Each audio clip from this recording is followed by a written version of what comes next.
In the realm of Vishesh Gyan, or extraordinary knowledge, there lies a profound truth. Whatever transcends the reach of our five senses can indeed be perceived and understood. This knowledge allows us to grasp the very essence of the universe by comprehending the language of the inanimate. Each form, its creation, and its fundamental nature become clear as we delve deeper. As our survival instincts become less dominant, human consciousness naturally evolves to embrace higher dimensions of perception. From a yogic perspective, the human mechanism is understood through 5 dimensions, or layers, known as sheaths, uri in the yogic terminology.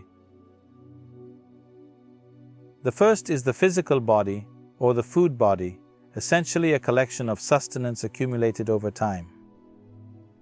The second layer is the mental body, where we attribute intelligence to each cell. Remarkably, each DNA molecule harbors more memory and intelligence than our brain can fully interpret, a vast reservoir of wisdom present within us. The third layer, the energy body, encompasses 3 fundamental aspects, though most people typically experience the first 2. Within this energy body, there are 36,000 channels on each side of the body. These pathways, called nadis, converge at 114 major points. These points represent potential and possibility. Mysticism reveals the energy map of the body, highlighting how understanding and utilizing these points can help us transcend the limitations of our physical existence and unlock higher realms of consciousness. The fourth layer is called Vijnanamaya Kosha. What the word Vijnana means is, it comes from 2 different words, Vishesh Gyan. Gyan means knowing or knowledge. Vishesh means an extraordinary way of knowing. Whatever you cannot perceive through 5 senses, if you perceive that, then that is called Vishesh Gyan, or extraordinary knowledge. We are talking about a transitory dimension which is transitioning from physical to non-physical. The 5th dimension, in New Age language in America, is called the etheric body. It's not an appropriate description. It is a transitory state where physical is fading out into non-physical nature.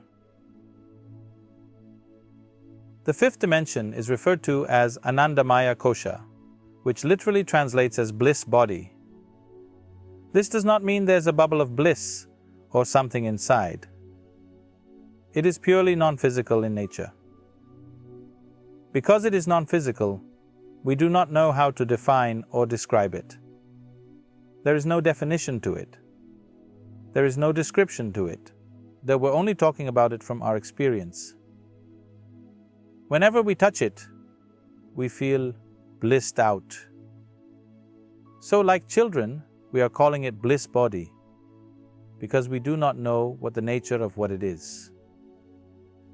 It is not physical in nature, so we cannot put it into words or descriptions. To enter into this dimension is the whole process of mysticism. This non-physical nature is further classified in terms of our experience, how profoundly you involve in it.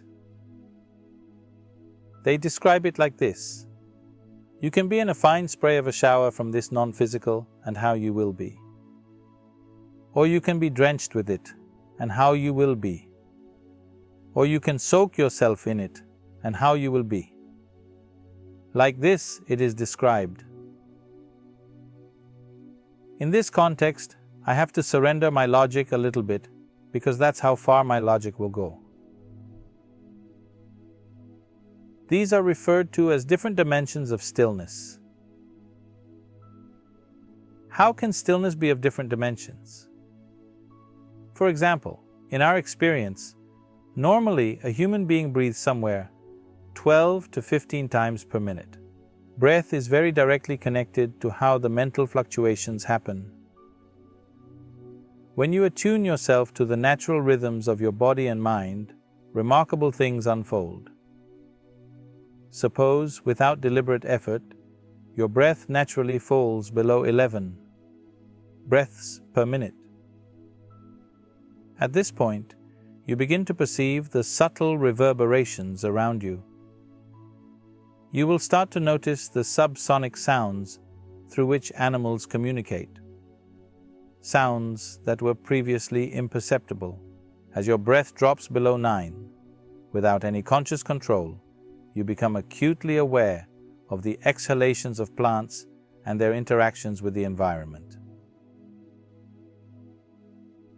When your breath falls below 6, the vibrations of inanimate objects become vivid and clear. This heightened awareness is known as Ritambara Pragna. It reveals the reverberations and sounds of every form in their purest essence.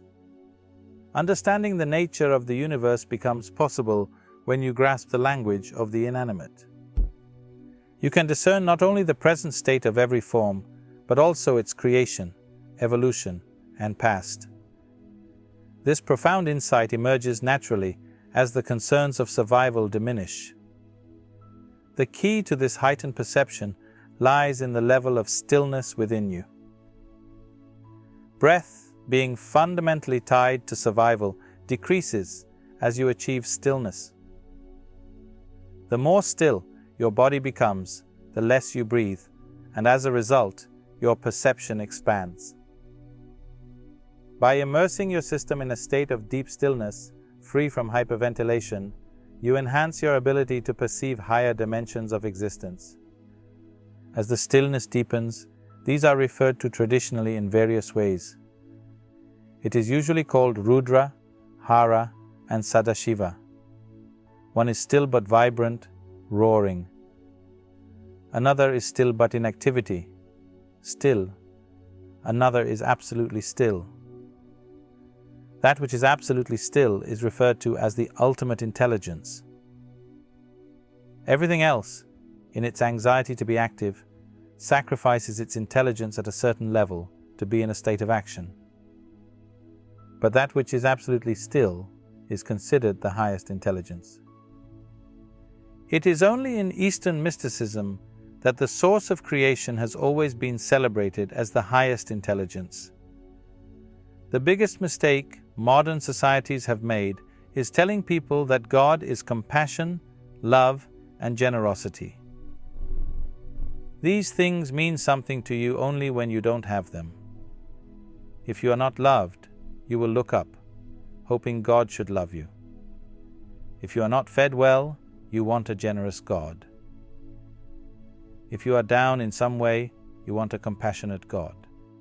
But if you don't make any assumptions and look at a blade of grass, a flower, or the structure of an atom, you see that the source of creation is the highest level of intelligence that you can ever recognize anywhere.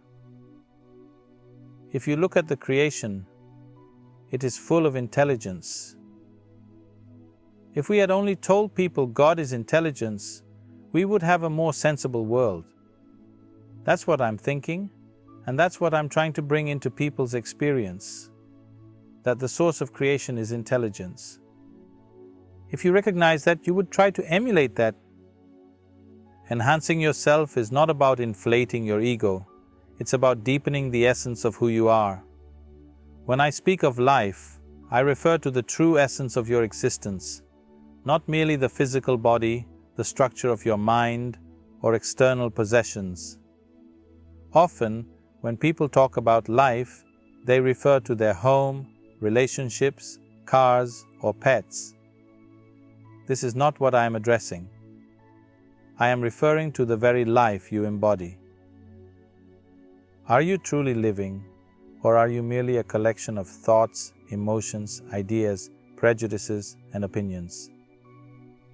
For many, this is all they are, an amalgamation of mental and emotional constructs. You owe this tendency to categorize and label, this person is an introvert, that one. An extrovert is how we make sense of the world. Our minds rely on these labels to form conclusions and maintain clarity. But true perception goes beyond these superficial labels. Instead of clinging to fixed definitions, observe the person as they are in this very moment. The past is irrelevant, and the future remains unknown. Do not confine life, yours or anyone else's, to rigid labels and conclusions. Life, in its essence, is a realm of endless possibilities. To transform this potential into reality, you must embark on a journey. The critical question is not about your intelligence, capabilities, or personality traits. It is about whether you possess the courage and commitment to travel this path and realize your potential. This is the true essence of the challenge, the willingness to transform possibility into reality. If you focus, whatever you're doing right now, it doesn't matter what it is. How simple an act you're performing right now, it doesn't matter. If you're absolutely devoted to what you're doing right now, depending on various aspects, things will unfold. However, due to Western influences, we've become too goal-oriented. Goal-oriented means we are interested in the consequence, but not in the process. If you are not interested in the process, you should not be an artist. If you are not interested in the process, you should never design a building because it might end up on somebody's head. Yes, the process is an end in itself.